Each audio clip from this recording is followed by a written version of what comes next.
Good evening, everyone. Welcome to the second edition of CREDAI MCHI Knowledge Series.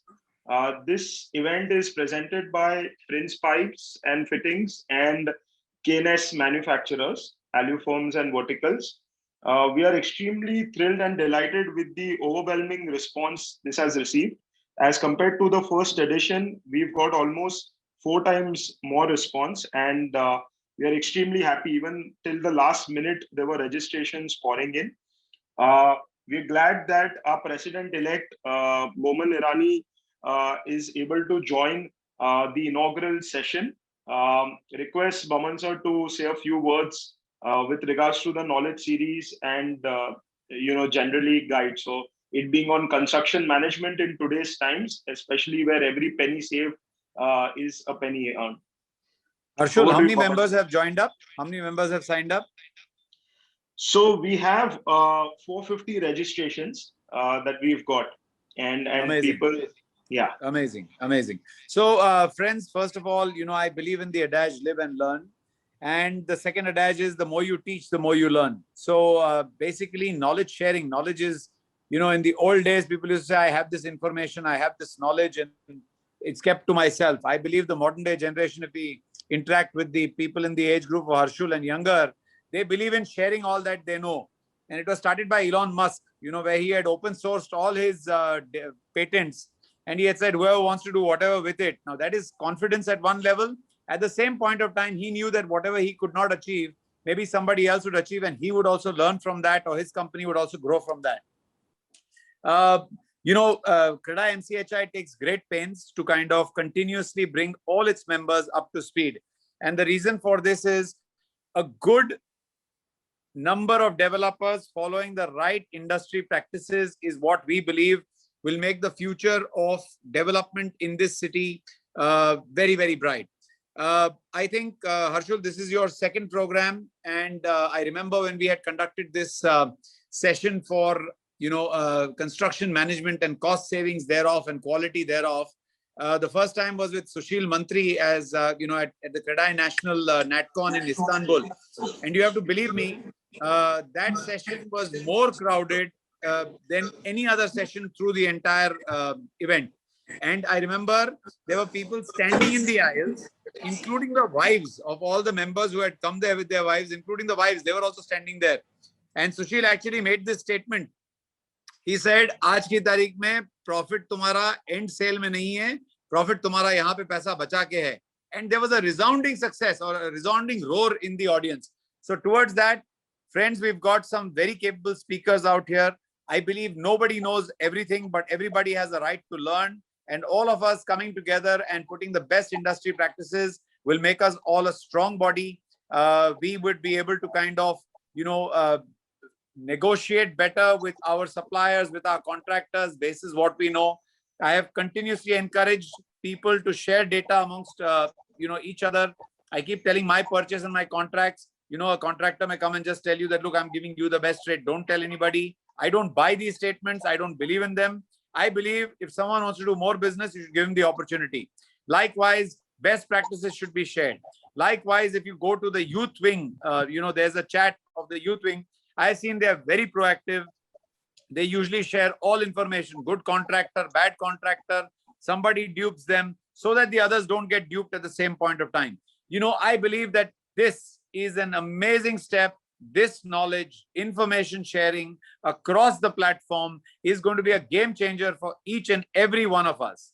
So, friends, with that, I'll like to say a big thank you to all participants, a bigger thank you to all those who are here to share their knowledge. A very big thank you to our sponsors, without who this would not be possible. And Harshul, to you for taking this initiative. Deepak, to you for leading it and bringing it to fore. Pritam for participating in all of it, and my entire managing committee at CREDAI MCHI, who so wholeheartedly provides all information at the same point of time, gives time to their members to kind of associate and join with us. With that, I wish you the very best. Please have a rocking session. Everything learned is everything earned. So go for it. Thank you. Harshul, over to you. I guess Harshul is not on the line. Harshul? Yes, sir. Thank you. Thank you for your kind words. And this was extremely motivating, and it really sets the tone right for the upcoming knowledge series. Thank you. Motivating or not, this is a fact. Go for it. Absolutely. Thank you. Bye-bye. Thanks, guys. I would request the Honorable Secretary of CREDAI MCHI, Preetham Chivuklaji, to share a few words regarding the knowledge series and his thoughts about the initiative. Once Bowman has spoken, it's very difficult to speak after him because everyone seems very boring and dull after he has spoken. So don't put me in this bad spot. Either you make me speak before him or then continue. But anyways, jokes apart, I think this is our second knowledge series put together very painstakingly by our team led by Harshul. Thank you so much to everyone. Thank you to all our trainers for coming back time and again. And thank you so much to our sponsors as well as to our participants who have come actually in bigger hordes than they had in the last time. We have 3 times more the participation from the last time. We are very encouraged at MCHI to do these knowledge series further and further again. And with the technology, we are able to do it on Zoom is so much more time efficient. So thank you all for coming on and making this a great show. All the best for the next 6-7 days. Harshul, all the best to you. Thank you, Preetham Bhai. Do we have Nayan Bhai? Harish? Yes, sir has joined. Nayan sir? He's on mute. We have I would request our Nayan Bhai is there? He's on mute. Okay, we'll wait. In the meanwhile, I'll invite our former youth convener and present chairman-elect for events and IP, Dhaval Bhai, to share a few words at this occasion. Hi, good afternoon, everyone. Thank you, Harshul. Firstly, a big congratulations to you and the entire team of MCHI. I think it has been a fantastic effort and a fantastic, teamwork, which has really proved this. And, I mean, there cannot be anything more satisfying than we as MCHI members sharing great knowledge with, stalwarts of the industry who are actually, have ensured to see that construction activities and the cost, which is very imperative and important in such times, to ensure how do we save cost, what is the best technology, how can we really make this as the best construction practice. If all these are like, priceless knowledge, probably IIMs of the world or the, those people also cannot be able to give us what we can practically get from these stalwarts who are being invited as speakers and who would be sharing their knowledge. So a big thank you to all the speakers who have really, supported us as MCHI to, share the knowledge which you have, gathered through the kind of experience which you have over the last so many years. So once again, really thank you. And honestly, I look forward to, listen to this, because for us today, cost saving and, cost efficiency is the only profit, let's be honest, left today in our business than actually trying to find somewhere else. God has been kind, and it's been good that we have certain savings in the premium, but that is a very temporary phase for this year. But otherwise, I think efficiency and cost saving is the only way where I feel, where our profit margins or the, contingencies which are left, that's where we save. So really look forward for it. And it is a, amazing thing that today, in the times where, webinars were become a passe and people were not really interested, and still having 450 plus registrations coming, which itself is a very encouraging thing, that people are really hungry for knowledge. And what better can be from getting knowledge from such towers. So once again, congratulations and thank you to all the speakers. Look forward to hearing the sessions. Thank you, Dhaval Bhai. At this point, I would invite our guest of honor from Shapoorji Pallonji, Shri Nirav Parmarji, who's also part of the procurement wing. So would you request to please share a few words? Yeah. Thank you, Ashul. I think it's a wonderful opportunity to be here. Last time around, the very first session which was taken up on laws relating to real estate was a rip-roaring success, and I think everyone enjoyed it. And this time, I promise you, we are back with your all your efforts, meticulously selected the topics, and to congratulate you. In fact, Shapurji is coming with a strong team of 49 participants, with participants ranging not only from Mumbai, Pune, Kolkata, Bangalore, Mohali, and last night we got 4 registrations from Nairobi. Wow. So I think that's the this thing pitch which has been created by this program, and we all are looking forward for this. And as rightly said by so many members, uh, I think MCHI has been a first mover in giving all this activities.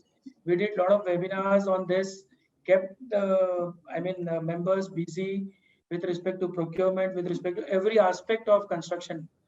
And now this is where what Dhaval Bhai also recently just said, that yes, this is where we are looking at cost is the most important aspect. And I think my colleagues are also, who are there on the procurement panel, are also, a couple of them are the speakers in this event. So they are talking on this thing, digitalization. So I think we all are looking forward, and we all are behind you, and it's a great move.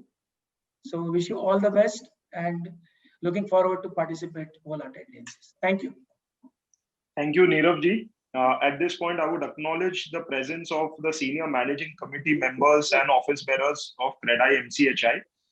We've been able to have a wider outreach of this program and been able to offer, the program at a very effective costing thanks to our sponsors, Prince Pipes and Fittings Limited. We have Mr. Malinath, who's Assistant Regional Manager Project. I would just request Malinath ji to say a few words.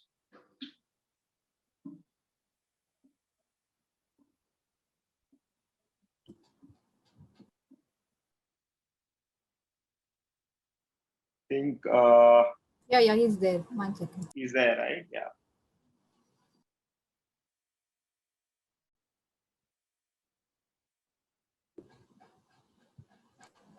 Mr. Malinath, if you can unmute yourself. Yeah.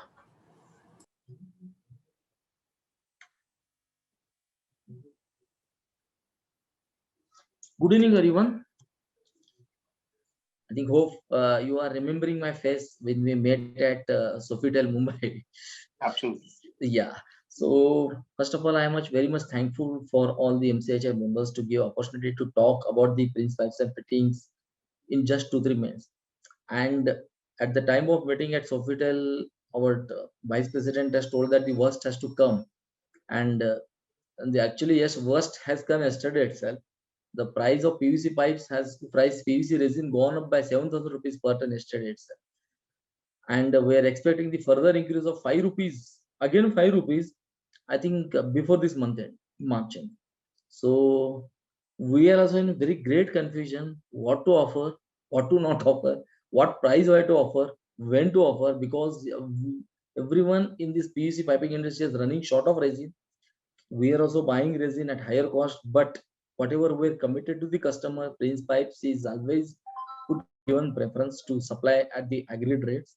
So with the help of MCHI, this platform, we assure that Prince Pipes and Fittings is ready to do the long-term agreements with all these big developments, all these members of the MCHI, so that have this smooth little bit on the pricing. We want to protect to take the whatever heat from the prices. We are just protecting in some more matters, some price escalation clause we are putting. Recently, through this medium, we had done the tie-up with Runwal.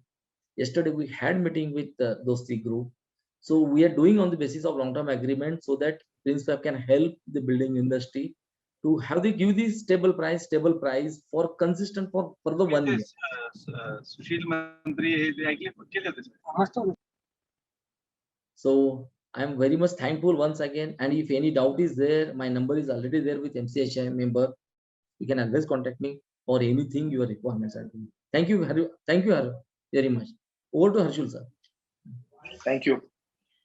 So with this, we conclude the inaugural ceremony. Special acknowledgement to Swadesh Foundation. It's an NGO which helps in uplifting rural houses and rural areas.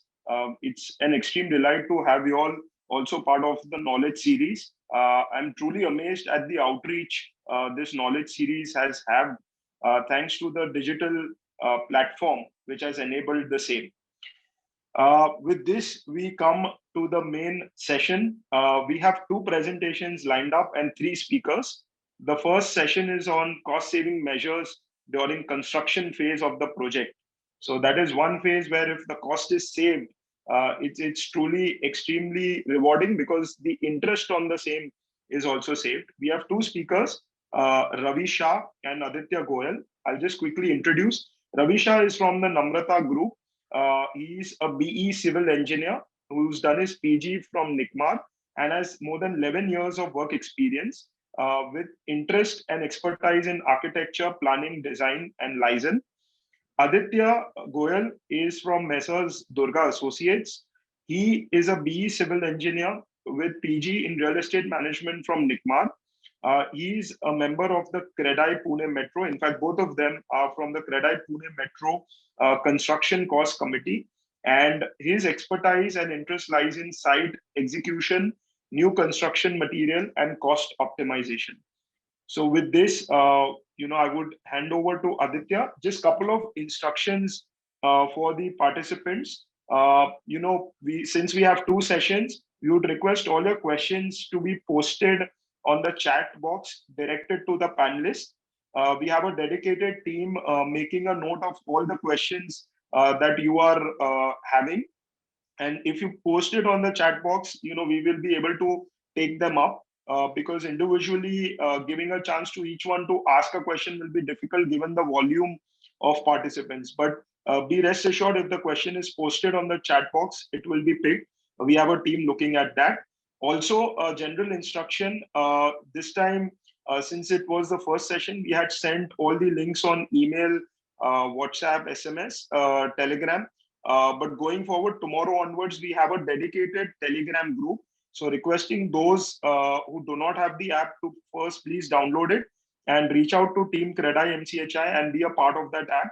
Since number of participants are more than 256, we've switched to Telegram as a communication model. So now over to you, Ravi and Aditya, for the presentation that everyone's waiting for.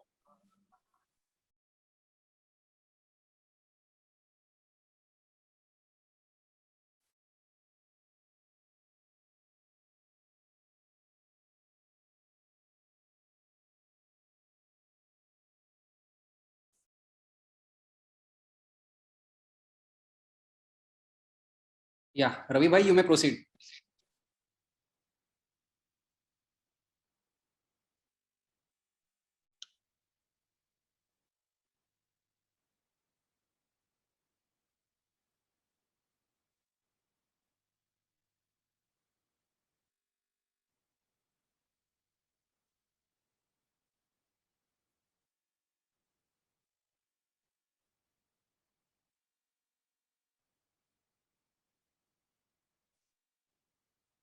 Ravi bhai. Also, so far as the participants goes, we'll be sharing the presentation with all of you all on the Telegram group. So you all can make notes if you all want, but the presentation will be. Yeah, Ravi, we are able to hear you. Okay, so good evening, fellow members. I would like to thank CREDAI MCHI for giving me the opportunity to present you this topic on construction cost saving measures. I would also like to congratulate CREDAI MCHI for initiating this knowledge series. It is very important in today's times that we share knowledge and we gain from other experiences so that we can improve our construction quality on site. So let us move forward. I think the slide, which is previous slide.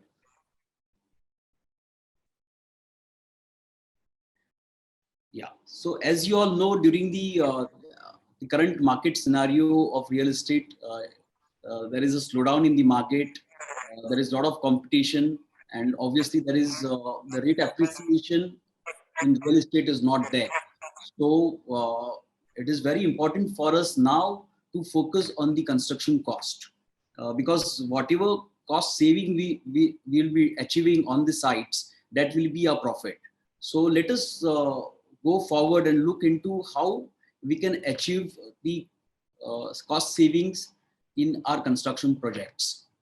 Let us first understand that during the pre-construction phase of the project, if we spend more time and energy in value engineering of design aspects of the project, it will definitely save a lot of cost.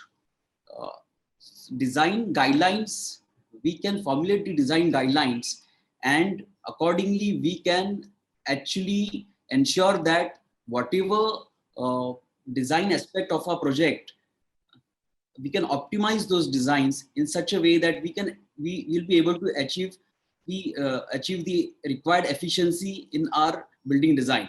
This particular aspect is very important, and this will be taken in detail by my colleague Mr. Dilip Mittal. So during the pre-construction phase, we should also look into it that whenever we start our construction projects, we should be ready with all our GFC drawings. All our architectural, structural, MEP drawings should be ready. All the budgets of the project should be verified, should be optimized in such a way that we are able to achieve whatever targeted cost that we have kept in mind. Obviously, we should then go ahead with proper project schedule and other construction management aspects of the project. We should look into that also. Aditya, I'm not able to see the slide.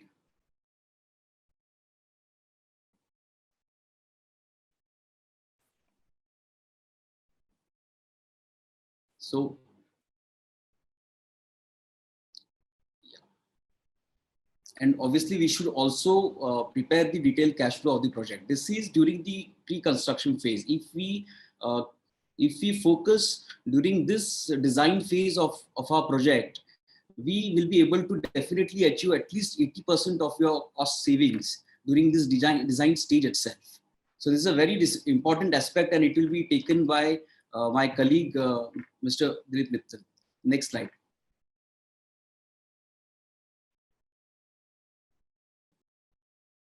So during construction phase, it is important that we look into project monitoring and control measures on the site. We should be able to track our project schedule weekly, and also the cost of project is very important. Whatever we have budgeted, we need to check on monthly basis. We have to compare our cost with our baseline budgets that we have already calculated during the design phase.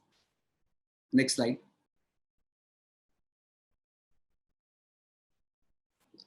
So friends, how we can reduce the construction cost during the construction phase of our projects? What immediately or that we can implement on our sites right now? We'll be looking into all these aspects. I have divided this presentation. As far as the building is concerned, there are various activities that follow. So we'll be looking into RCC work, VBM plaster, waterproofing, plumbing, tiling, and also go into different technologies in the construction.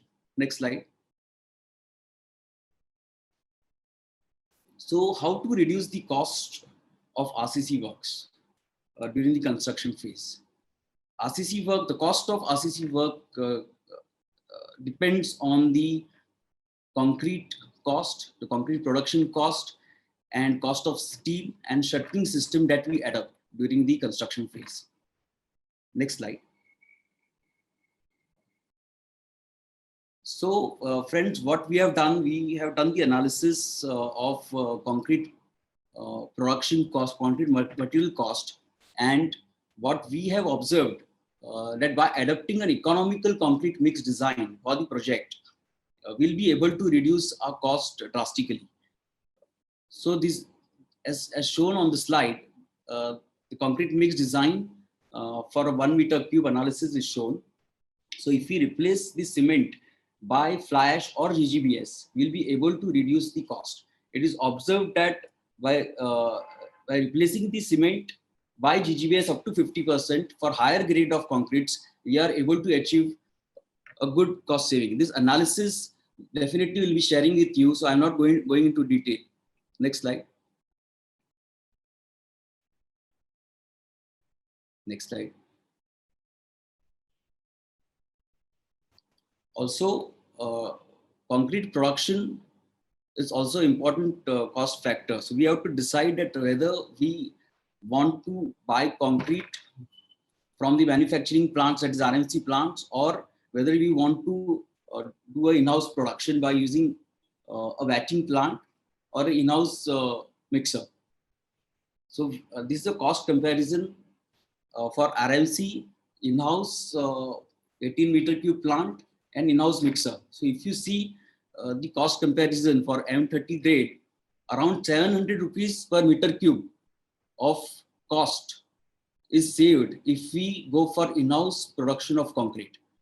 It roughly saves around 15 to 20 rupees of construction cost per square feet on built-up area. Next slide.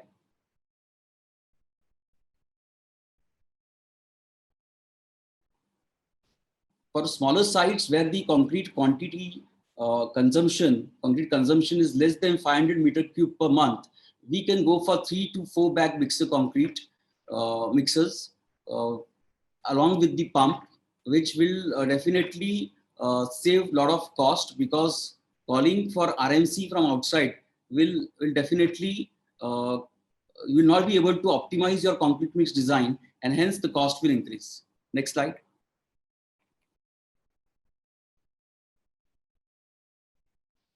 So if the concrete consumption is at least more than 800 to 1000 meter cube per month, one should definitely go for a batching plant on the site. Next slide.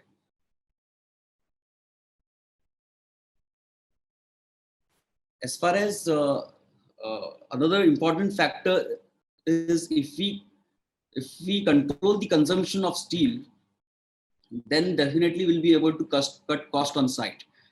In design phase, we can definitely see to it that our architectural drawings are designed in such a way wherein we plan it in a grid.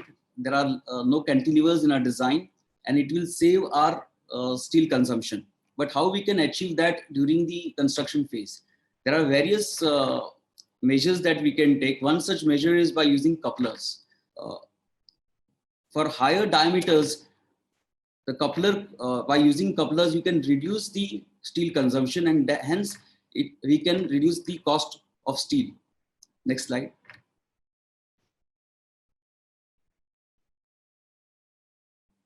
Thus, we can conclude that by using couplers, there is reduction of steel congestion in a lab zone.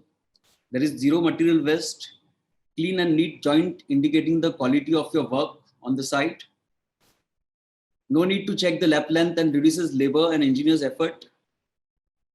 Cost effective for bar diameters of more than 16 mm for high-rise and commercial buildings. Next slide.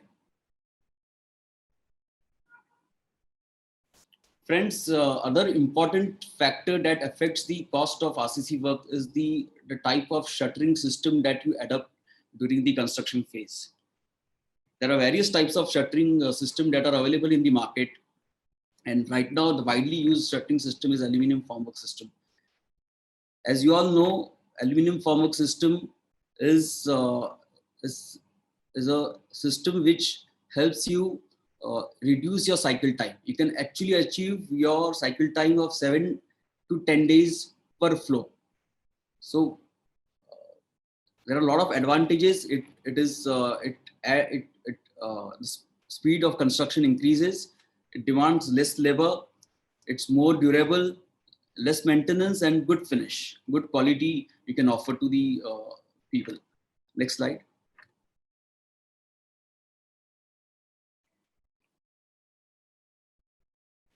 And this is a conventional formwork, which is just a plywood shuttering system. And this is alley formwork. Next slide. Next slide. Friends, this slide shows the cost comparison of conventional shuttering system versus alley form shuttering system for 2 parking plus 14 floor building. And this analysis is done wherein the construction cost is derived for conventional formwork system, and the construction cost is also derived for aluminum formwork system. And it is observed that for parking plus 14 floors, the aluminum formwork system is not cost effective. You should actually go for conventional system. You can adapt aliform system for high-rise buildings, that is at least around about 20 floors, so that you can get the required minimum repetitions and you can reduce your shuttering cost of your aliform, and hence you can get the efficiency. So and also the next slide, what we have shown right now is for 2 parking plus 22 floors. Can you go to next slide?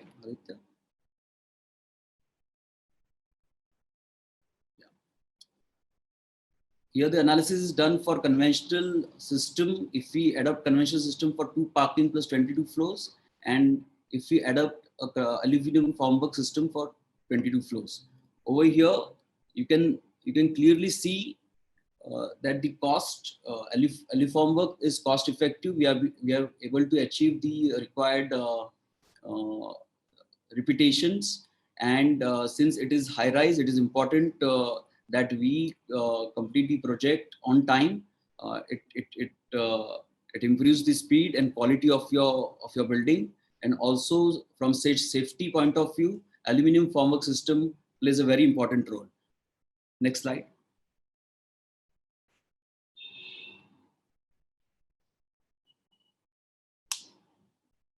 So we can conclude that conventional is cheaper for 14-story building. In general, we can definitely avoid aluminum formwork for up to 18 to 20 floors. We can adopt conventional system. And if we are going high rise, say about 22 floors, one can adopt aliform system. Next slide.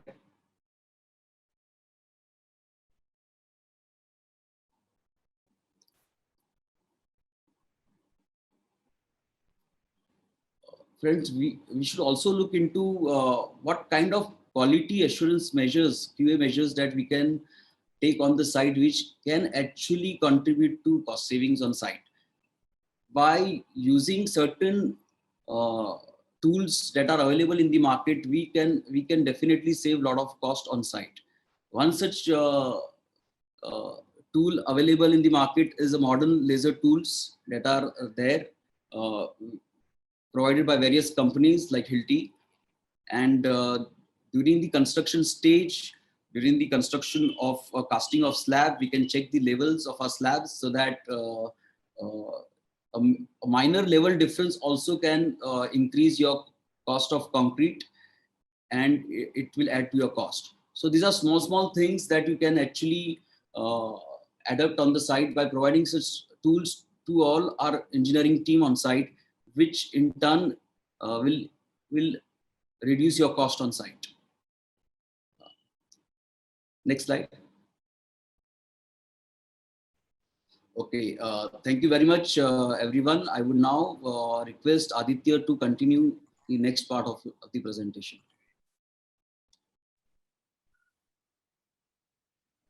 Yeah. Ravi, in the meanwhile, you could also have a look at the questions which have been posted. So, okay. Dilip, Ravi, both of you all can have a look at the questions. Aditya, please go ahead with the presentation. Am I audible? Yeah, absolutely. Yeah, thank you. I'll be speaking in multi-language, maybe Hindi, Marathi, English combined. So, friends, basically, I would like to highlight one point is this presentation or the data which we are producing here. was made last year after the COVID and as per the Pune market prices. So while sharing, हम लोग जो आपके साथ data share करेंगे, it is just for your reference, but you will have to calculate it on your own. So we'll go to the next part of the presentation, BBM and plaster. Cost analysis of masonry wall construction practices in Mumbai and Pune are completely different. But you know, coming to the basics, people still use conventional forms of material, which I want to highlight. The slide shows that a minimum saving of ₹7 per square feet can be achieved in only steel quantity if we use lighter weight materials such as AAC blocks. So the developers and the project managers can decide what exactly practices they want to adopt with respect to the masonry constructions. Can we try? My presentation will be more of discussion through experiment. Can we try using 125 mm blocks? In Pune, many developers are using, but still what we prefer is standard IS norms, which recommend 150 mm AAC blocks to be used for external walls. But what if we use 125 mm blocks? The cost saving will be to the tune of 17 to 20 rupees. As it will say, as you can see on the slides, ₹12 per block can be saved. The only disadvantage of this will be the column and beam joint offset, which will be there in your living room or maybe in your master bedroom will increase. But the call is with the developer. But we are sure that it is not too much of a thing to ask for when compared to the cost of construction saved. Can we use precast lintels? In the conventional form, what we do is during the course of the construction, we do the lintels cast in situ. Here I have just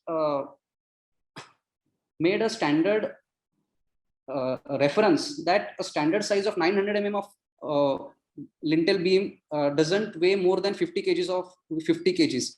So can we use precast lintels instead of cast in situ lintels, which will save our time, and time is money, friends. So in turn, it might reduce the construction cost.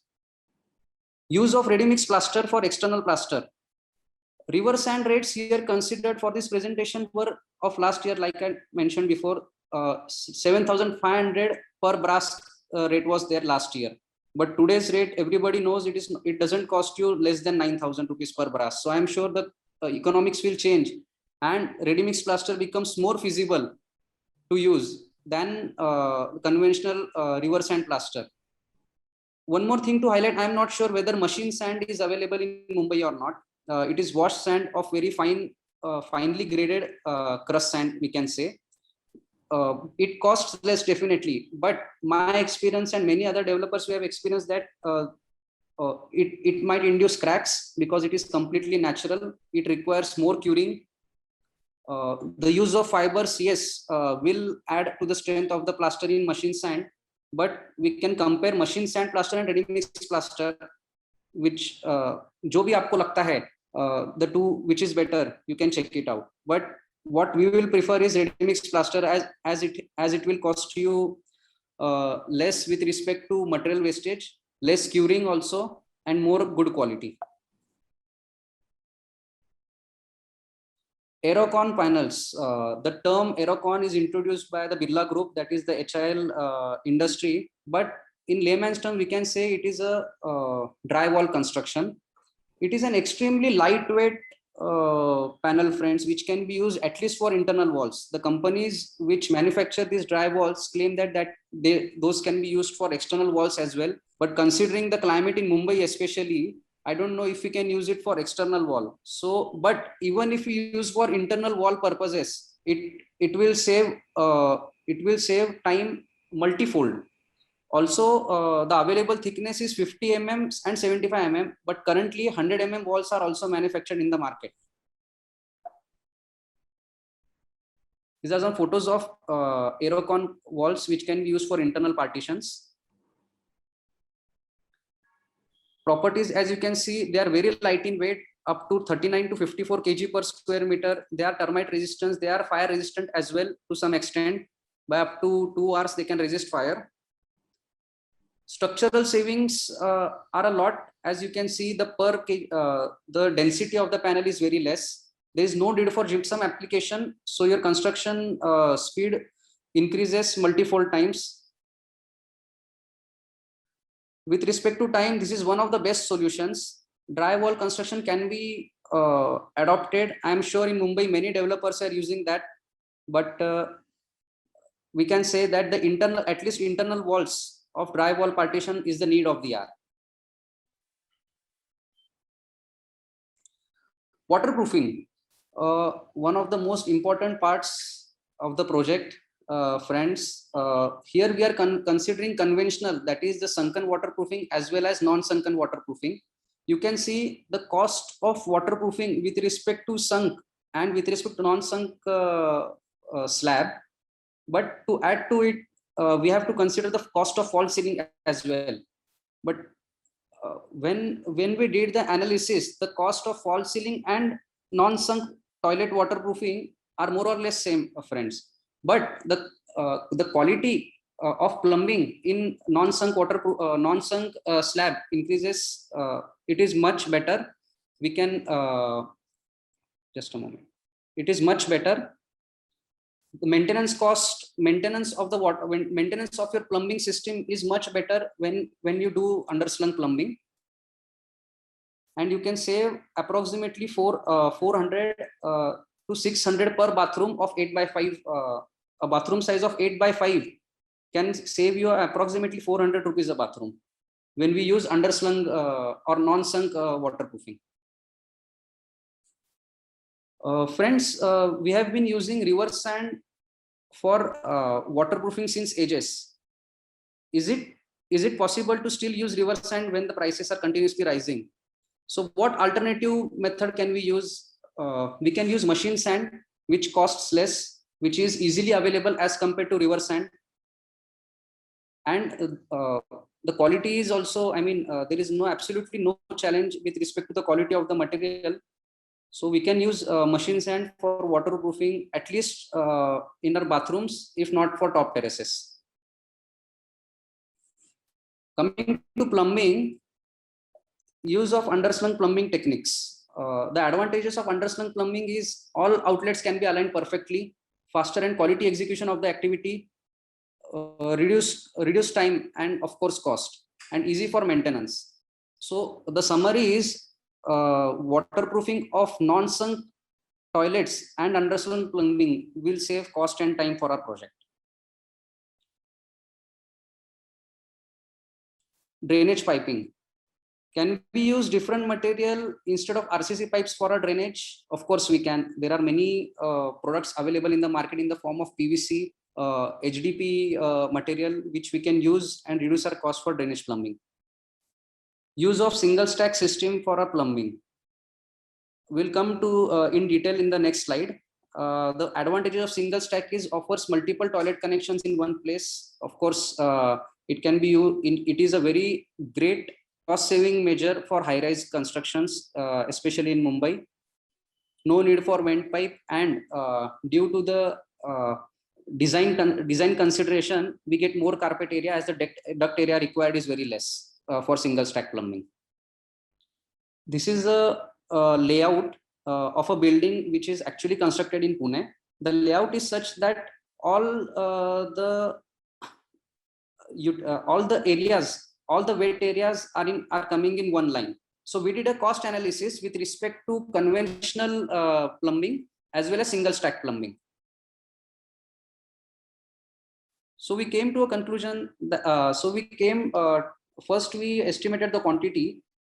The total number of pipes required for regular 3-stack plumbing are for grey water 3 pipes, 2 for utility and 1 for toilet, and soil water 2 pipes, 1 for each toilets. Whereas in single stack plumbing, the total quantity the total line from top to bottom were required only 2. I'll just explain it once again. For single stack plumbing, toilet 1, toilet 2, and utility 1 can be clubbed together. Whereas for regular 3-stack plumbing, each and every area has to be considered separately.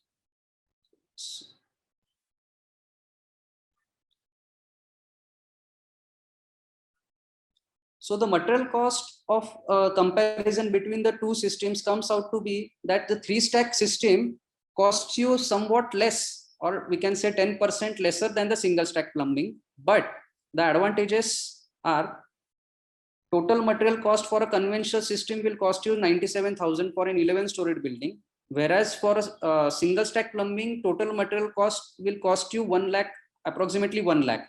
So if you see, friends, there is a marginal increase of 5% with respect to conventional and single stack plumbing. But your labor cost reduces in single stack plumbing because your number of lines are reduced. You need lesser, maybe scaffolding for single stack plumbing.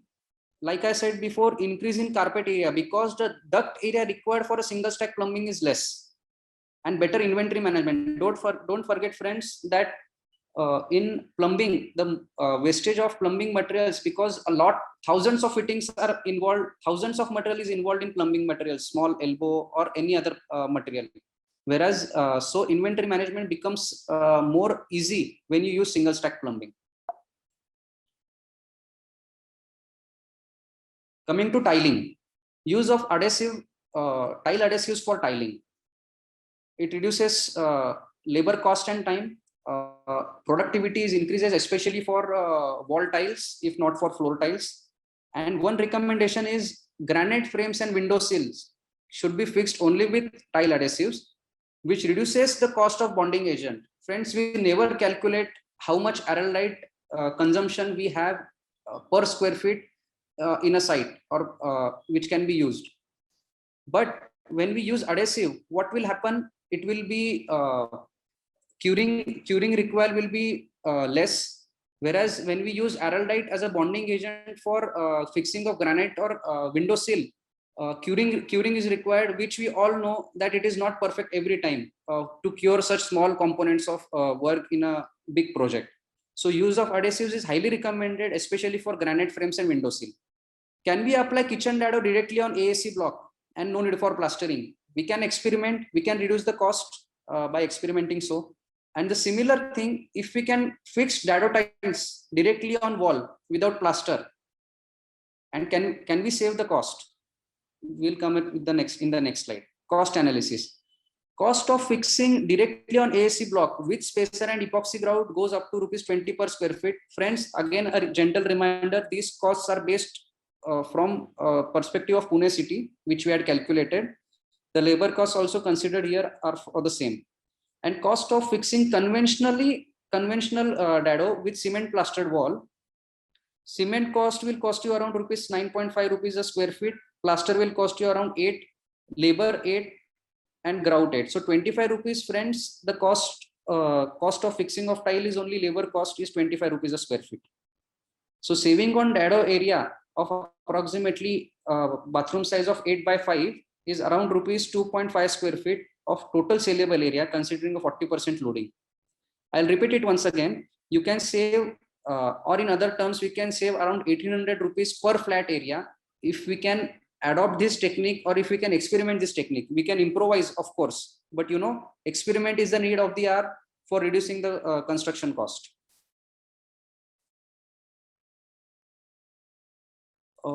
Friends, when we talk about Western countries or maybe China or any other advanced country, we talk about everywhere वहाँ तो precast ही होता है. So why precast there, and why precast is not very much popular in India?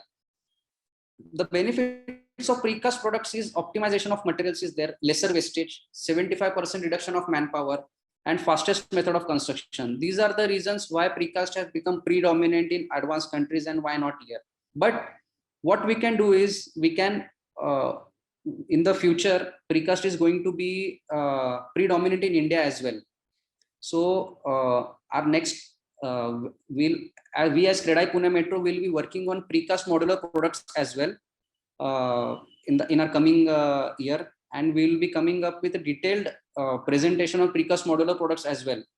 What it will precast products use करने से क्या फायदा हो सकता है हमें? Standardization of all the buildings will take place, whether any 2 BHK or any 1 BHK building is there. The area can be defined standardization will come in place, and once standardization comes in place, the production or mass production increases and the cost will also reduce. So we friends, we as a developers, we as engineers feel that this is going to be the future. Unless and until we work towards it, it won't be happening.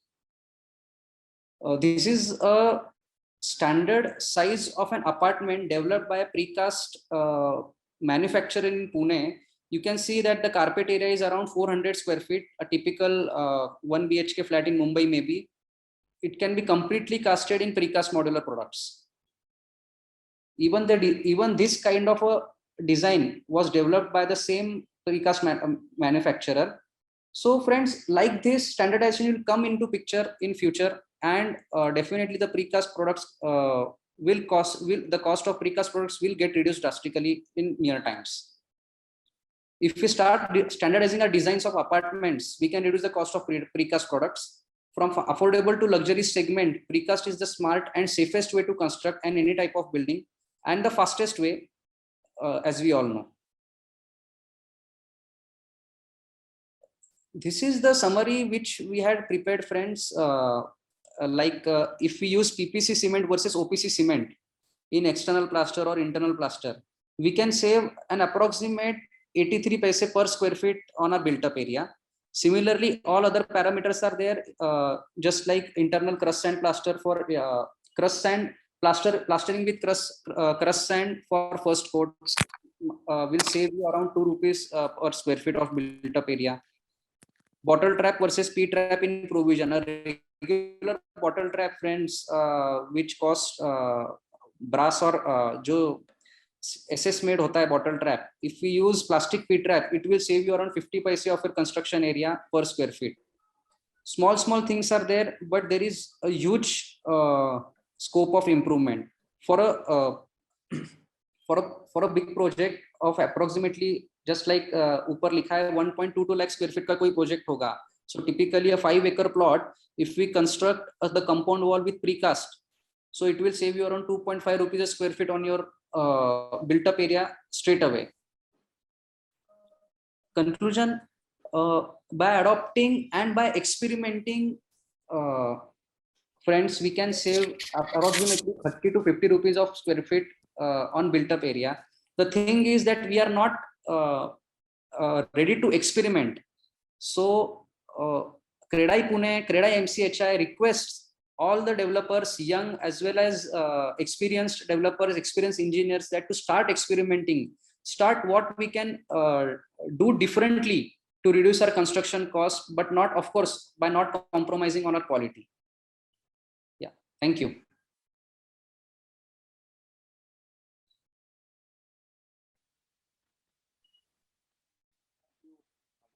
And Ravi, and I'm really looking at the chat box. The questions are growing, but what we're going to do is keep, to all participants, let the questions keep coming.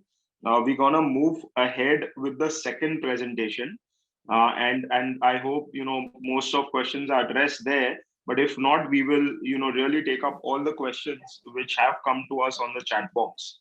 So at this point, we will start with the second session, which is on value engineering, design guidelines to save construction costs. So this session will be taken up by Dilip Mittal from Mittal Brothers Private Limited. Dilip is also the convener of CREDAI MCHI Construction Committee. He is Bachelor's of Architecture and PGDCM. He has more than 15 years of work experience. Mittal Brothers has completed more than 100 projects with 4 decades of experience and more than 10,000 happy customers. So that's quite a record. Dilip, over to you to take the presentation forward. And after which we will have question and answers. We'll first take up questions from the chat box. So I would request Ravi and Aditya to have a look at those questions. And thereafter, if still need be, we'll take up some live questions as well. Over to you, Dilip. Good evening, everyone. I hope you can hear my voice. Yeah. Yes, sir, we can hear you. I'm sharing the screen now. I think the host has disabled pacifier.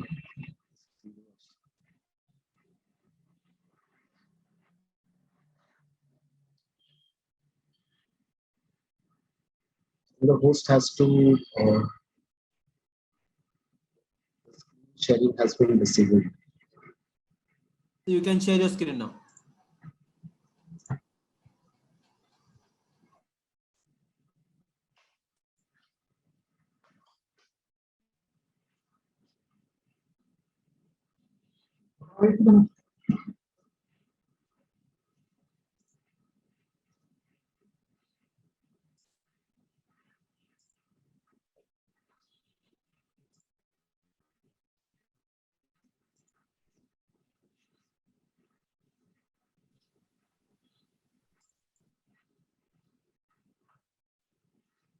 Okay, friends, I will start with a note where I would like you all to know that there's something known as design guidelines that has been prepared by our committee.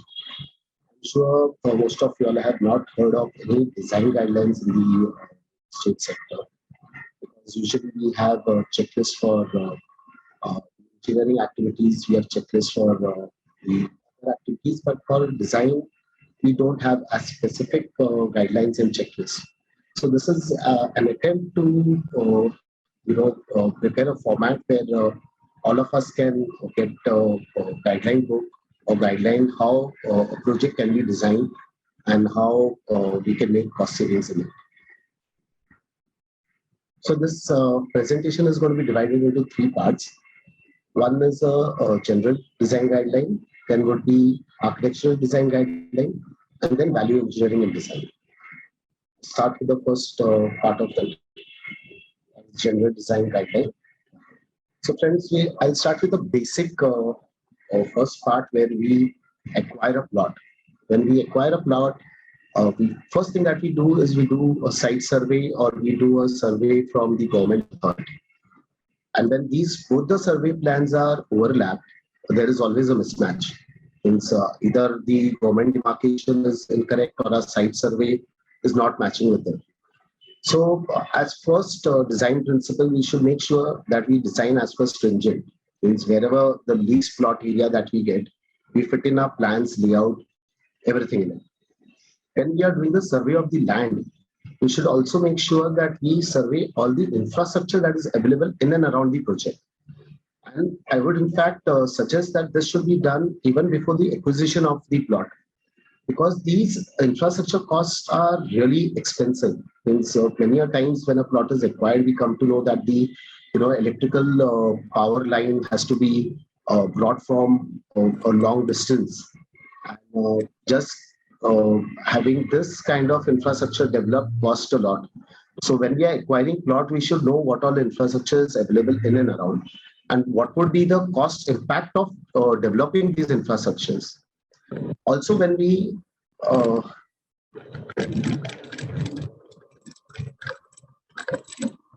okay, I think there's some disturbance here. Okay.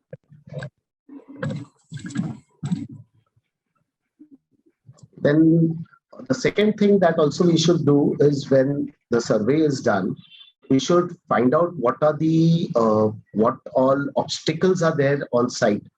Many a times the survey plan is not studied well, or the obstacles are not properly marked, and we tend to start the designs considering the plot has no obstacles. Later, when we execute the project, we suddenly realize that where our building is, we have some trees, or we have some nala passing through the plot, or some obstacle which has to be removed. Now, at that stage of execution, if you have to remove the obstacle, that would delay the project. Instead, if at the design stage we design the project considering the obstacles, or start planning removal of obstacles at from the design stage itself, we save a lot of time during the execution, and that also in turn saves a lot of cost for us, because as all of us know that time is the main cost for our projects. Our survey plan also, we should insist on detailed contour of the land. And this contour of land needs to be studied very well.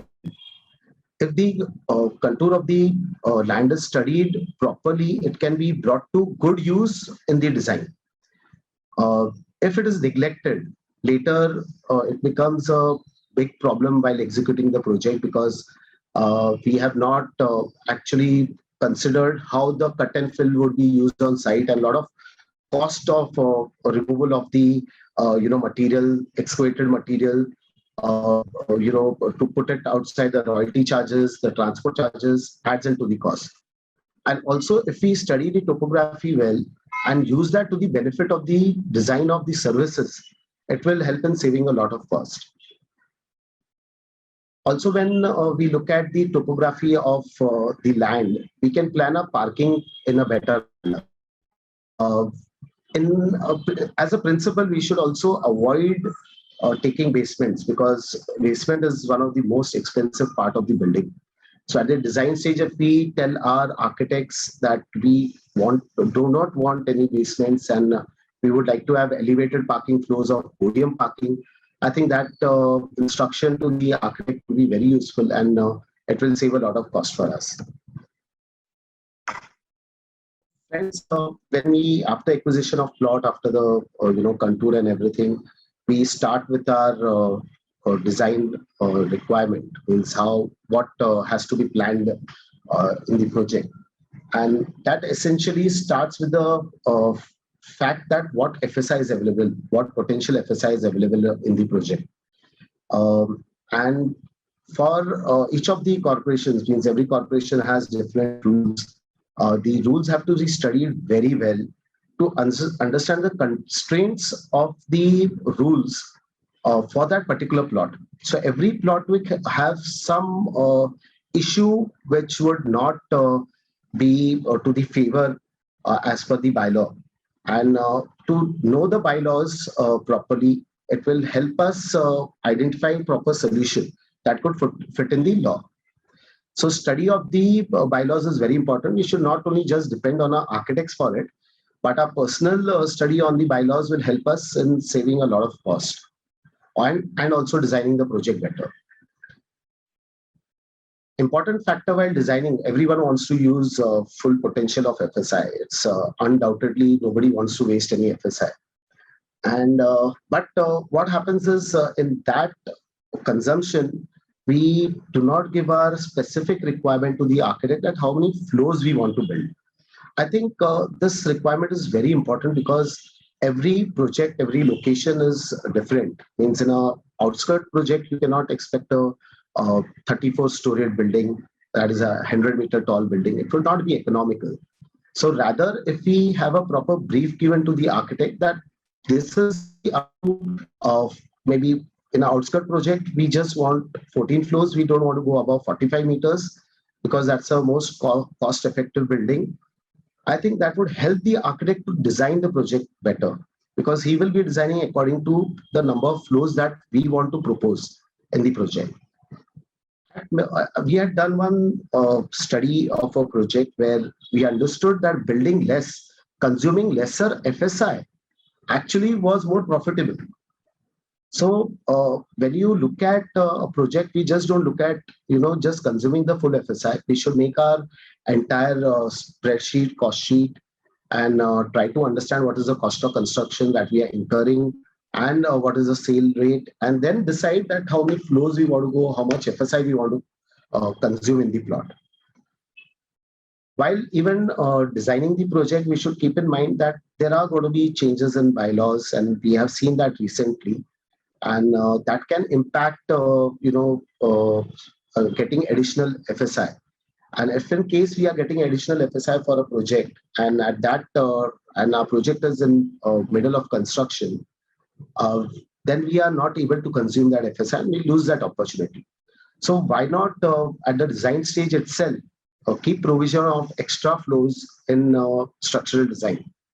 This would really not cost much. If you brief the structural designer that I want 1 floor or 2 floors of additional structural design for the floors, this would actually not impact much on the structural cost. But if you have to do this later on, Either you have to strengthen the structural design, or you have to add another building and have a taller building to consume that additional benefit of FSI.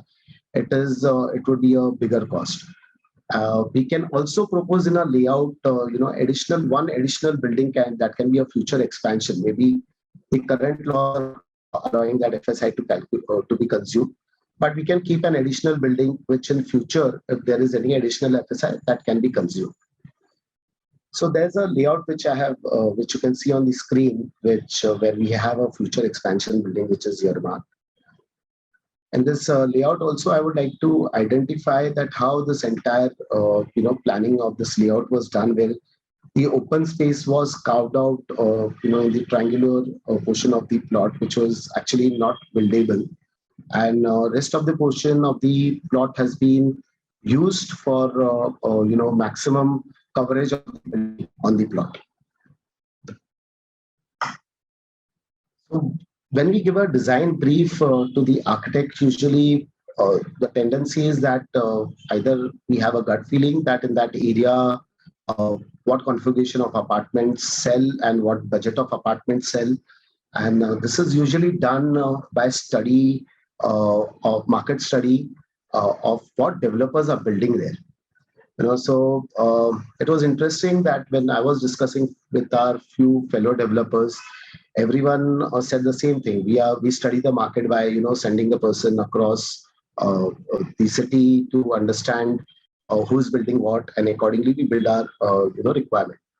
But the other side of it is that if you really study the buyer and try to understand, if you can hire some agency who can do this analysis, detailed market analysis from the buyer's perspective, that what does the buyer want? What is his actual requirement? What is his budget? What kind of room sizes he wants? What kind of specification amenities he requires? It will really help us to prepare a detailed brief of our design.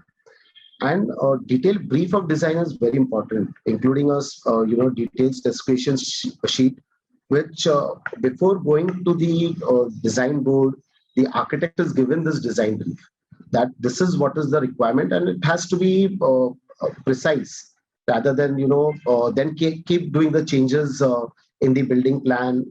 It is time taking, time consuming, as well as it has a lot of changes in the design usually delays the project. I'll give you a small example where the last thing that we do during a project when we order the elevator is we ask the elevator manufacturer that this is a duct size and now we want to order an elevator. The elevator company comes and suggests that this duct size is not as per the best requirement of our design. So we may not be able to give you a standard solution. We will have to make the elevator as per your requirement, and that cost us heavily. So instead, at the design stage only, if we invite the elevator manufacturer and fix what brand of elevator we are going to use in the building, and according to their requirement, we construct the lift shaft. These are small things. These are very small things, but they impact the cost. Putting small savings actually make a big saving. So this is one example just to mention that how lift shaft size from the manufacturer can help us saving cost. I'll move to the second part of the presentation, which is about architectural design guidelines. I have considered an example of a same plot, but have been designed different. So one is the proposed layout, and the second is a revised layout. So this proposed layout is actually, this is a study of one of our projects, which was designed by an architect. This was a before lockdown design, that is a proposed layout, and post COVID or post lockdown is the revised layout. So during the lockdown, we did a lot of changes using these design principles. So you'll see in the above layout, it's more like a curvilinear layout. The building design is, T-shaped, and lot of space in and around, you can see, has been wasted, and more attention has been given to the form rather than the function to make the building look very interesting, layout look very interesting. But the other revised layout is more on straight lines. It's a grid planning which has been done, and not very fancy curvilinear or fancy layout. It's a very simple layout. But if you look at the coverage that the revised layout has, the building coverage is far more than than in the proposed layout.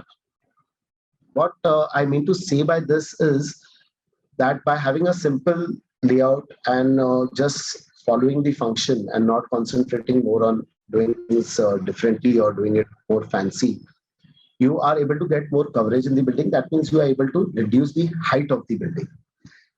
And that saves a cost, because lesser, the floors in the building, the structural cost and other cost of the building goes down. Now, you can see the proposed building that was in the proposed layout, and you can see the revised building plan. This very clearly shows that the proposed one was a T-shaped building, and this is more like a rectangular shaped building. We applied a design guideline of having, lesser perimeter to the building. So if you look at the proposed building, it has a total perimeter of 160 running meter. And if you look at the revised building, which is, more designed in a grid, straight lines, and doesn't have many offsets, that has a revised perimeter of 120 meters. So near about 40 running meters of perimeter has been reduced. In the proposed building plan, that is a T-shaped building, you can see that the common walls are less. The passages that are in the common passages are not in grid. They are, not very linear spaces, because of which you can see a lot of, ducts also, which are irregular shapes. Then there are cantilevers which are taken in the building. Then larger spans are used because of the odd shape. We had to take larger spans to accommodate the design. But if you see the revised building plan, this is more linear. It doesn't have much larger spans. It is, in straight lines, no cantilevers. Then a lot of, attention has been given to common walls so that the cost is saved. Then we have also made sure that there are no transfer slabs in the, transfer columns and slabs in this building, so that the columns right from the top till the bottom till the parking are the same. And in the unit plan also, you can see the earlier plan was not, was not in grid. The design was not in grid, and because of which, larger spans of columns were to be taken. But the revised unit plan is more in a grid. Interesting part is also to see that, the toilets and the utility area have been concentrated in one part of the unit, one corner of the unit. And in the previous plan, the toilets were scattered and they were not adjoining each other. How this impacts the cost, we will see exactly, with numbers, what was the cost in the first case and what is the cost in the second case. This is a very important factor. The slide is very important because, as we all know, parking requirement is the most important part of the project. And when we are doing our design of a building, usually we plan the floor areas or the building floor plan and unit plans, and then we come to the parking. That now how the columns are, how do we fit in the parking in that grid of columns. And when we understand that the parking numbers are not fitting, then we increase the number of parking floors.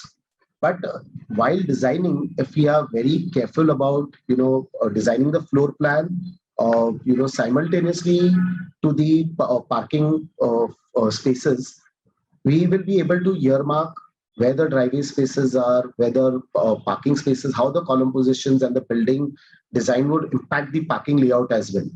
So you can very clearly see in this revised layout, because all the plan was done in grids, straight lines, parking has been worked out really well. In fact, there is no wastage of parking area, and we have a very efficient parking layout. And we literally could reduce 1.5 floor of parking area, means the basement was removed and half podium area was reduced. So only by and consuming and having more numbers of car parks. So a design grid can save so much of cost. This is also a very important slide, because everyone wants to make a beautiful building, no doubt about it. Everyone wants to stand out. And we usually tell our architects that, whatever has to be done to the elevation, you have a free hand. And the architect, of course, gives his best shot. He uses all, elevation features and projections to make the elevation look very beautiful. But I think when we plan in a grid, and when we plan in straight lines in a very simple format, usually the building massing and the building turns out to be good by itself. So not much has to be spent extra on creating those arches, boxes, domes, and all these kind of features. Even while designing the elevations, small things like keeping the grooves between the floors, or keeping some projections, so that while you are constructing the building, you can start your plaster work from the floors that you are completed. These grooves or these projections help us to start the plastering works earlier, and saves the time. It saves a lot of time, because once the RCC is over, you don't have to really wait for the plaster simultaneously happening.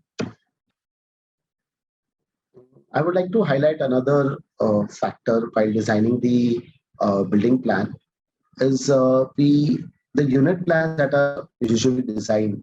They should be of prototype kind, and a lot of standardization should be utilized. We shouldn't have too much of variety of unit plans. If we have same unit, one unit designed really well, concentrate on having proper sizing to every room, having minimum passage area in the apartment, having the toilet and utility area in one duct, and we repeat this unit throughout the floor plan and in all the buildings. It helps in better structural design also, and it also saves a lot of time in terms of when we have to do an MEP design. You actually concentrate only on one unit to do the best internal layout, and that can be repeated in other units. So repetition of unit design helps in saving a lot of cost.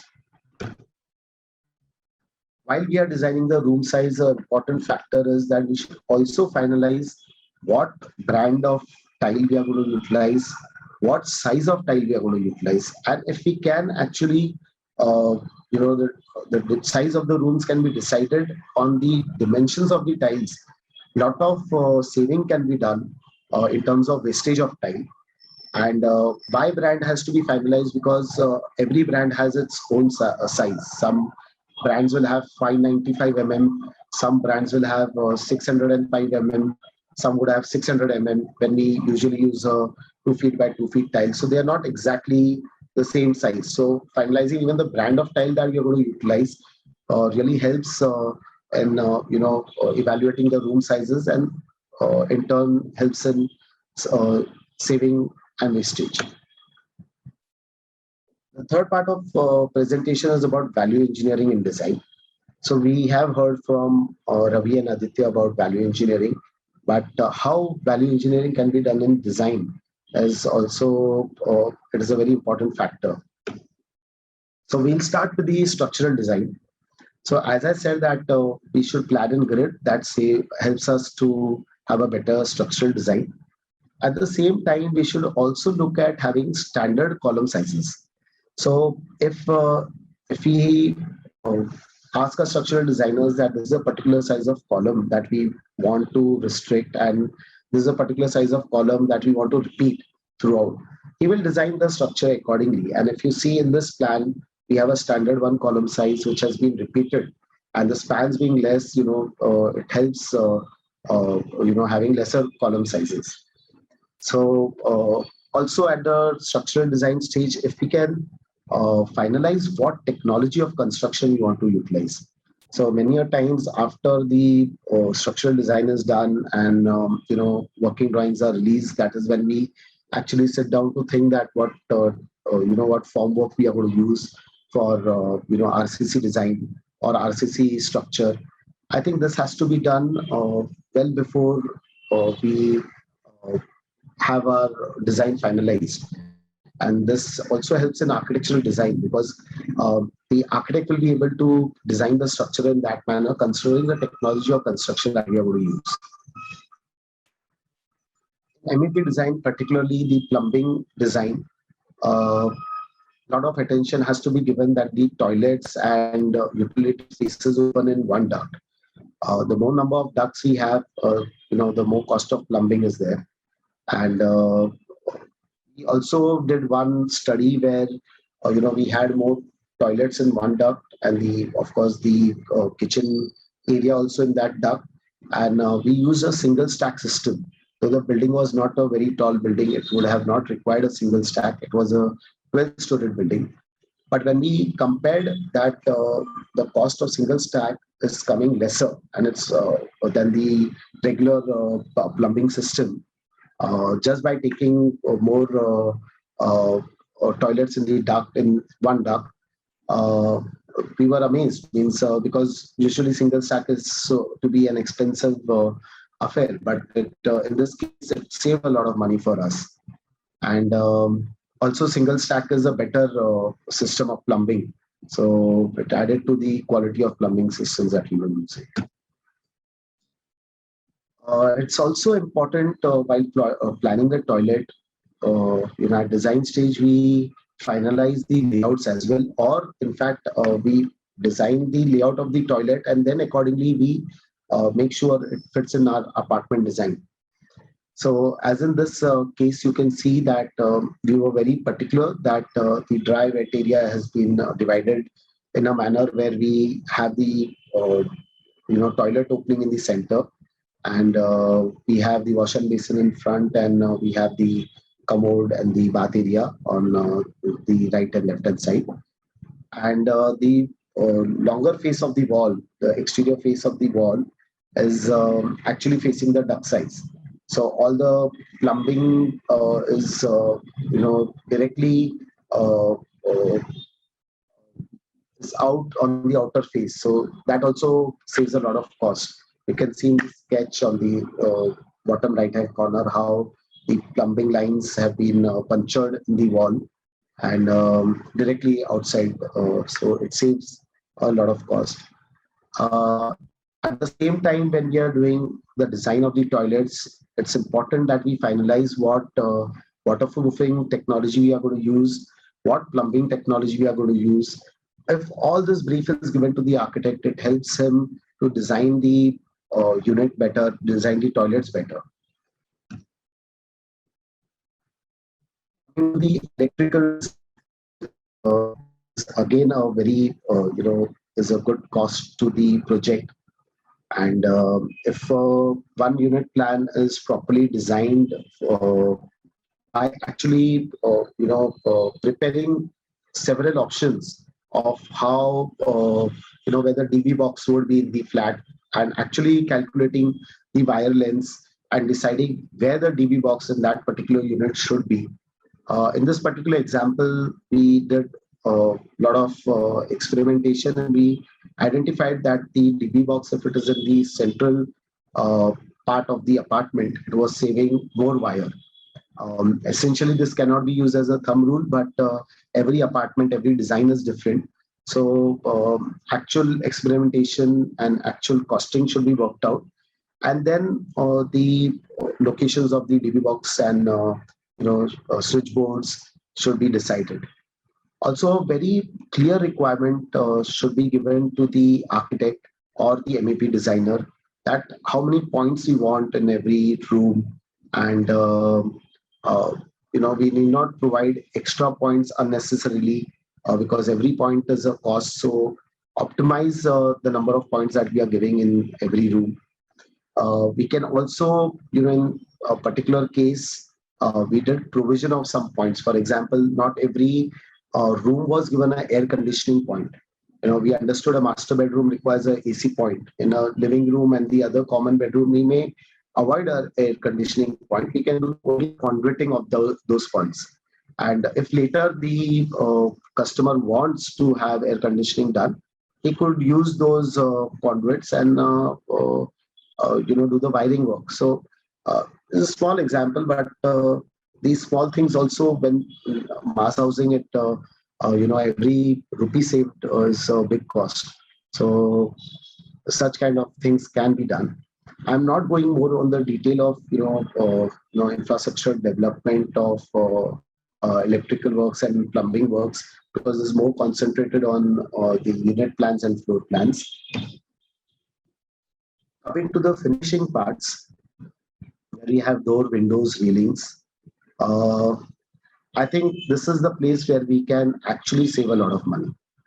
And a very simple solution to it is that we have standard sizes. If we have standard sizes of windows, and if these sizes of windows are evaluated from doing a value engineering by understanding what length or what sections are available in the market, standard sections are available, and accordingly we have the size derived of the window. I think a lot of wastage will be saved, and same goes with the doors also. What are the doors sizes available in the market? Standard door sizes, and we stick to that. We don't have fancy sizes or non-standard sizes, because all that will add to the cost. Any customization, it is expensive. And if we can finalize these door sizes and window sizes at the design stage, it will help when the working drawings are with exact sizes. Later on, we don't have to keep doing changes, or we have to add a bit of wall area because the size is not fitting properly. All the decisions of what doors we have to use in the project, windows that we have to use in the project, railings we have to use, everything, if it can be decided at the design requirement stage, lot of cost can be saved. And in fact, the sizes that we also decide should be, in one dimension. Means, for example, if you're using a metric dimension, we should follow that metric everywhere. Sometimes, we tend to have our requirement in feet, and then drawings are in metric dimension, and that difference also is a problem. So we should follow one kind of system of measurement. There is one other factor which is that is modularization of those windows. If we have fixed size, that helps in mass production. All these things can be manufactured in the factory, and after at the stage of final finishing, they can be installed. So modularization is today widely used, but a lot of developers tend to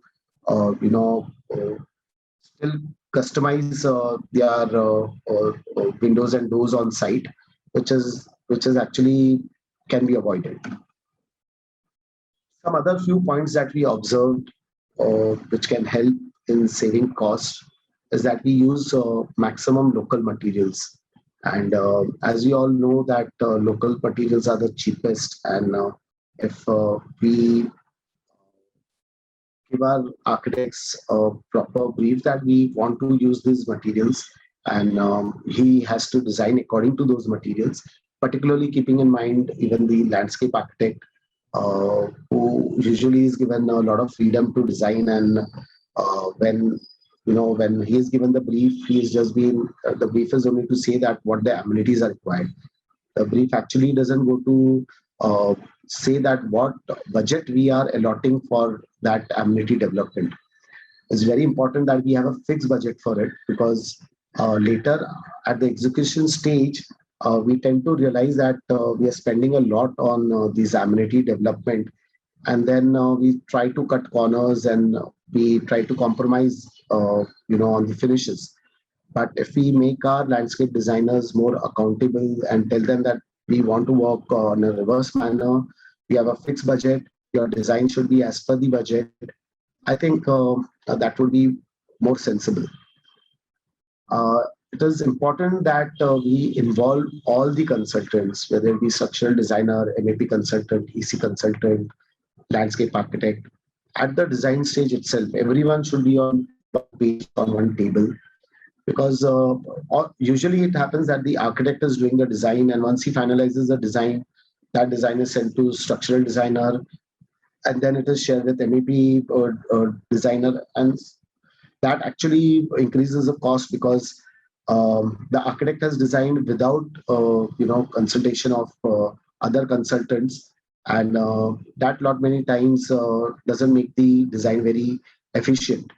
So all should be appointed together, and each of the consultant should contribute at every stage of design. There's another important factor which a lot of us miss upon is that we don't take second opinion of our design. Once we have appointed an architect, we tend to stick to whatever design he has presented. But if we actually can have multiple design options from various architects, we may be able to get a better option. And also, if we can do a third-party audit of the design that we have, we are finalizing or we are developing, I think a lot of inputs can come at design stage.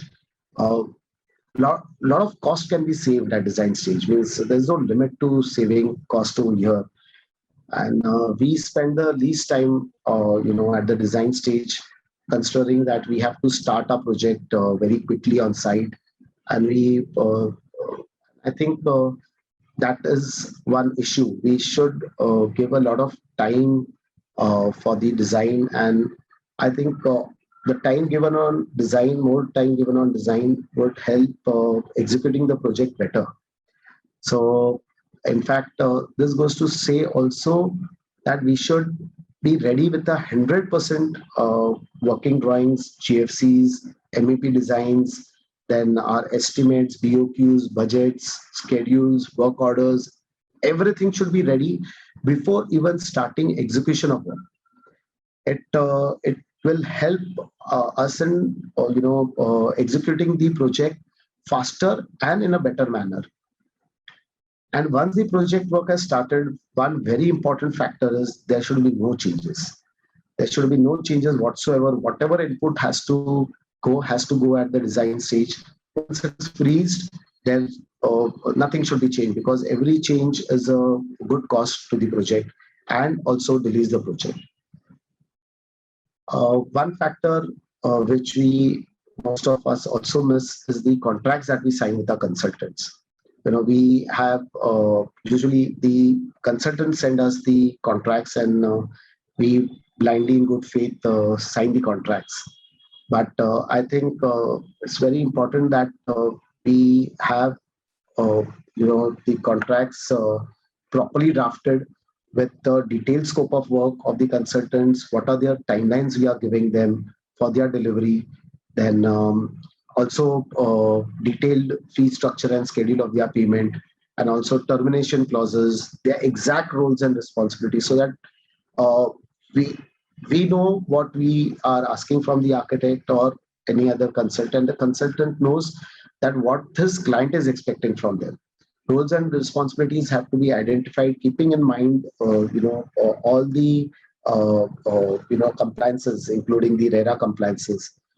Our contract should also include checklists, SOPs, which usually we don't have for our consultants. But if we have a proper checklist and SOP for our consultants, I think that that will make them more accountable, and we'll have a better product. So we applied all these design principles or design guidelines in our project And as I mentioned, we had one design before the lockdown, which was then revised during the lockdown. Let us see how much saving we were able to do by using these design guidelines. So this was the proposed plan, where you can see the perimeter of walls is more, and the planning is not in grid. And this was the revised plan, where you can see more common walls are there. Then you can see the grid planning and everything. And we got to figure out what the cost difference it was bringing. So in the proposed plan, we had a perimeter of 588 running feet. In the revised plan, it was reduced to 527 running feet. If you look at the difference in the facade area, considering the height of the building to be 108 feet, you will see that the facade difference is nearly about 17,438 square feet, which as per the actual cost removed has saved us 27.55 lakh rupees per building. You look at the internal wall, the common walls, the proposed plan had 630 running feet. The revised plan had 478 running feet. So total reduction was 152 running feet. The cost impact was 13,31,890 rupees. One interesting factor also was when we did this, when we figured out the sellable area and built-up ratio. In the proposed plan, we had sellable area of 5967 and the built-up area of 5268. So the sellable built-up ratio was 0.95. But in the revised plan, when it was more efficiently designed, better design, our sellable area was more than the built-up. The sellable area was 6192 and the built-up area was 5848. And when I say sellable area, this is just for a better understanding that it is carpet area plus 35% loading. This has been calculated just to understand the ratio between the carpet and built-up. So usually 35% is what we look at a benchmark of. Not more than that, the built-up area should exceed. We did a survey, we did a costing of the revised plumbing cost, where in our proposed plan, we had 4 toilet shafts. That means lesser toilets opening in the shaft. In our revised plan, we had more toilets opening in the shaft, and the toilet shafts were reduced to 2. After reduction of 2 toilet shafts, we calculated the exact costing in the building. It saved us 51,828 rupees. And also, when we use a single stack system, we had more saving to this. So this particular costing was not worked on single stack. Later, when we worked on single stack, we understood we were able to save much more. Out of all this exercise, we then decided that can we set parameters for better for a efficient design. And if we can use these parameters for for all our projects. So we started to figure out, we did many such exercises, and then we fixed these parameters, which could be the best parameters for better building design, where the core efficiency should be less than 15%. Internal corridor of apartment should be less than 15 square feet.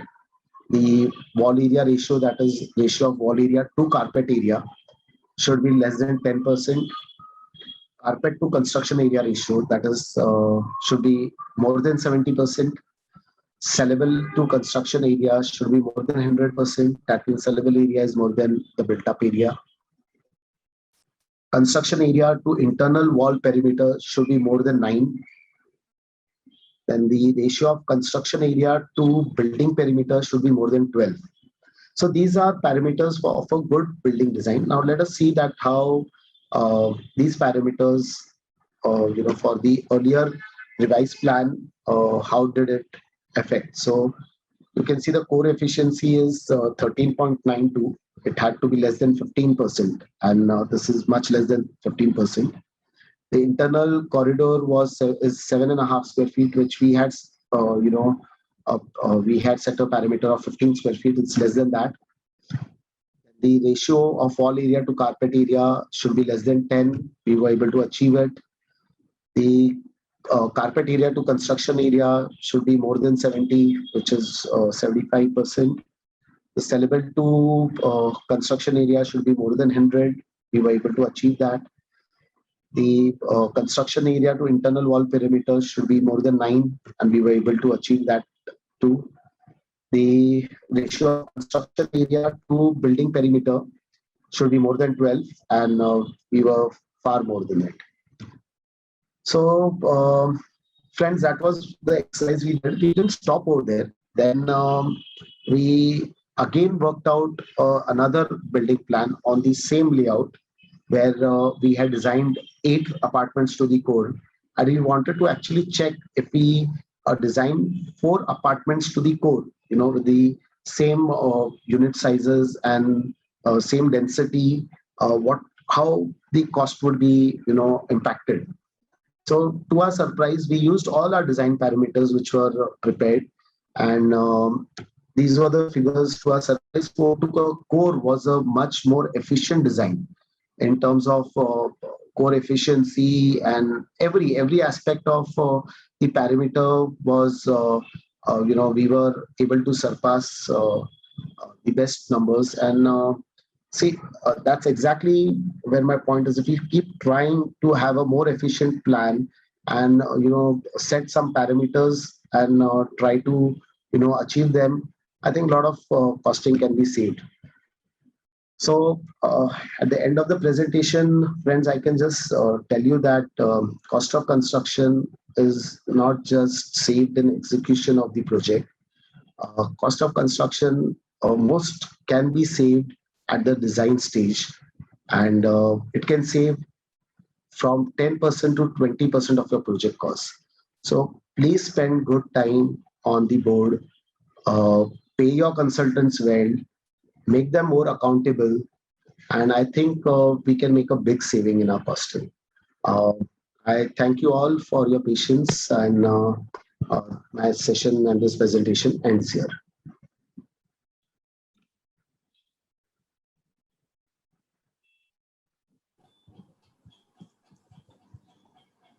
Both the aspects about saving right from the planning stage to the construction stage. Very fruitful first day. I would request Harish to take up questions which are there on the chat box, and thereafter, if there are still more questions, to open up, the window. Thank you, Harshal. Most of the question on chat box are already answered by Aditya ji and Ravi ji. So we can directly open a floor for questions. I request all the attendees to please raise your hand if you have any questions. So we can give you an question for everyone. Just please, everyone be on mute so that the one who's asking the question, it's audible, and we can all full discussion there. Mr. Rajesh ji, I've given you access. Moderate the next bit. Please unmute yourself and ask your question. Rajesh Machado. Hello. Hello. Yes, sir. You can go on. Can you hear me? Yes, sir. We can hear you. See, we are from Swadesh Foundation, and we work in 7 blocks of South Raigad.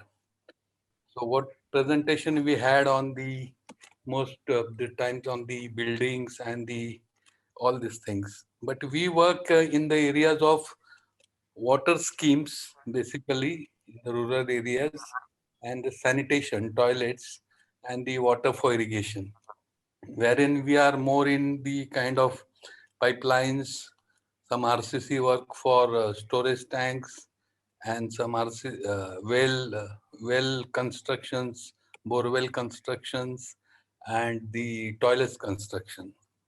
So my question is that can we have a separate kind of session or training for the kind of our organization like Foundation, Swadesh Foundation, which are working in these areas?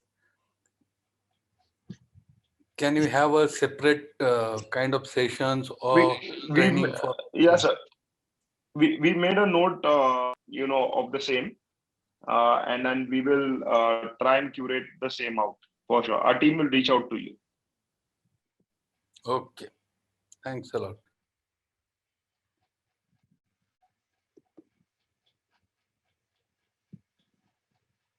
Somebody's name with conference. I have given you access.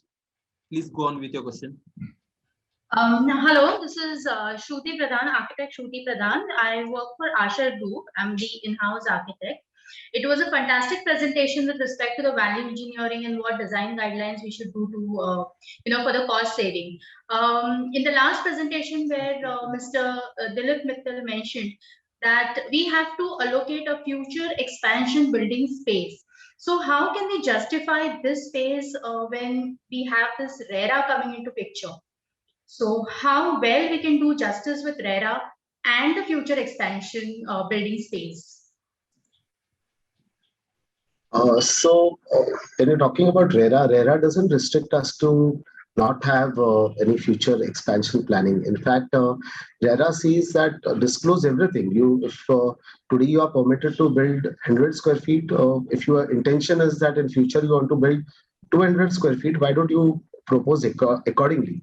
And also RERA has provision of building in phases. So maybe when you look at a larger project, they are divided into several phases, and you are disclosing only a particular phase that you are registering with RERA. So balance plot area, which is your future project, you are at the liberty to build how much ever you want to. So considering that factor, RERA is not actually an issue. And in fact, keeping extra building provision would help us because then in RERA also there'll be no objection because you have showed another extra building in the layout.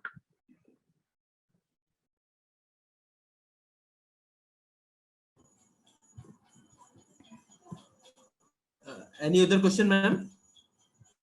No. Thank you. Thank you. Mr. Rajesh Sheth, please unmute yourself.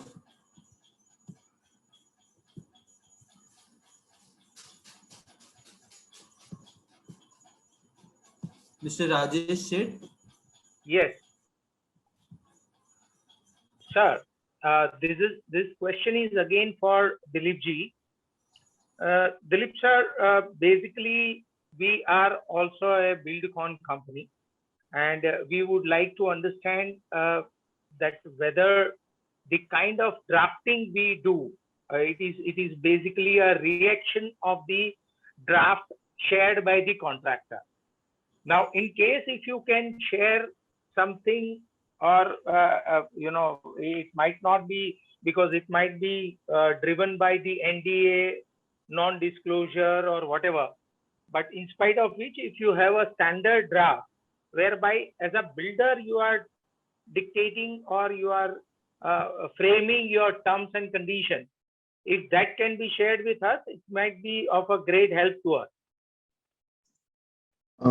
Rajeshi, in fact, our committee, construction cost committee, is working on it, and we have already started in with every contract we are drafting at CREDAI Pune. In fact, today before this session, we had a session in CREDAI Pune, which was to do with contractors' contract. So and that has CREDAI Pune Metro. Our committee has prepared that draft. Of course, this is with respect to Pune context moreover, but we are working on this, and maybe sooner or later, once it is ready, we would be happy to share with you. If few references also can be given, that will be great, because that will help us in preparing our own draft and frame the terms and conditions on a prima facie basis. which will have an impact on the quality of the construction. It is not pertaining to the pricing, or that is a secondary thing, but we would like to understand how best quality of construction can be procured from the contractors who are escaping after construction. So instead of that, we will be having definitely monitoring system and all that. But in spite of which, the contract itself is very, very sound. Like you are recommending at a designing stage of a construction, you should be taking care of all these things. So what I believe that while preparing the contract at that time, if we are having all this knowledge, will help us in drafting or designing the appropriate contract with the contractor. Yes, sure. We will share. We have prepared some SOPs. Let me check with my committee, and we will definitely share it with you. Appreciate, sir.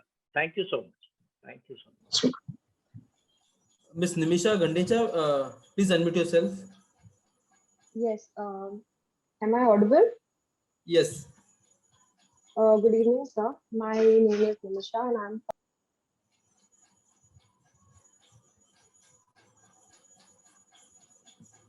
with your question.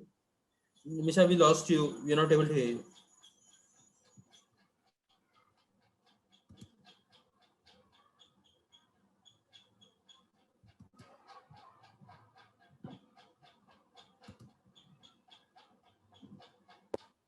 Hello. No. Yeah, I just wanted to ask. I had this question for Mittal, sir, where I would like to ask if the practices like BIM would make a huge difference in cost savings when it comes to the design stage.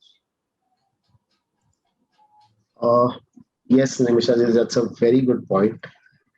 So PIM is one of the latest technologies, and definitely if this is used, it will make a big difference in costing. Undoubtedly, it just doesn't help in saving cost.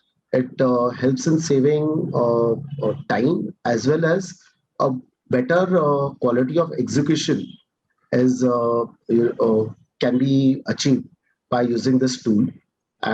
Only thing is that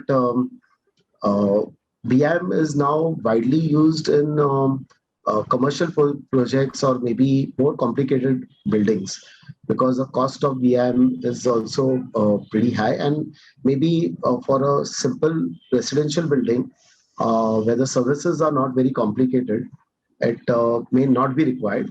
But I agree with you that BIM is a very good tool, and it is a useful tool for developers. And sooner or later, we will see that most of us will be using it.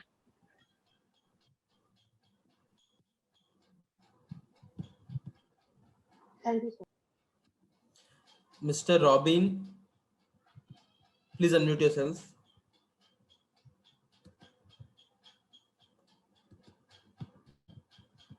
Mr. Robin, you have any questions?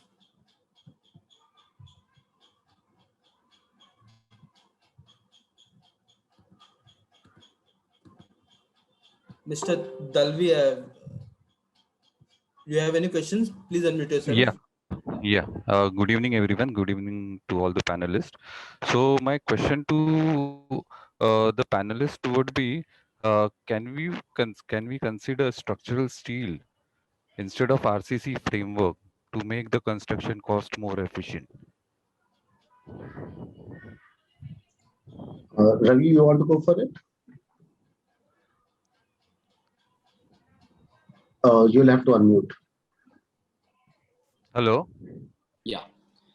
Yeah, can you hear me? Yeah.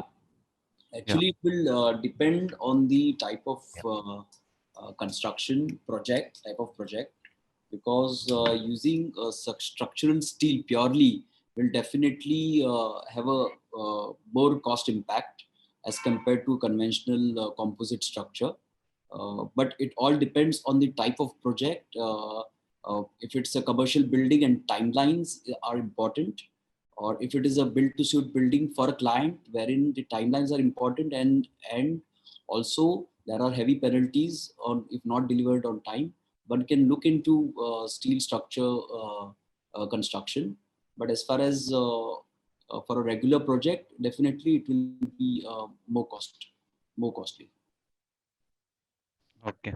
It Thank you. also depends on the area and climate in which you are constructing the project. For example, for Mumbai, it is highly not advisable for a completely structural building because of the ingress of salt water, which may result into rusting in the long run of the project, in the long run for the members. So it depends on the area also, in the climatic environment also, where you have to construct. Okay. Yeah. Thank you. Thank you very much.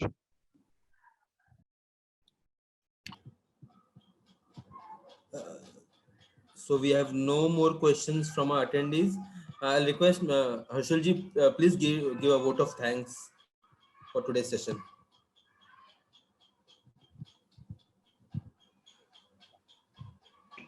So thank you, first of all, to the speakers, Aditya, Ravi, Dilip. It was really great start to the entire knowledge series. I would request your presence in the other sessions also, if you all can. It would be a great interaction and a great learning experience as well. And thank you everyone for making this a grand success. We will see you all tomorrow with the second session, which starts at 5 p.m. And we will be sharing across the unique Zoom platform link tomorrow. We will share across the presentations made by the speakers on the Telegram group. However, the recordings will be made available only after all the sessions get over. We will not be having any recordings in between. So, and see you all tomorrow, same time, 5 o'clock on the Zoom platform. Thank you.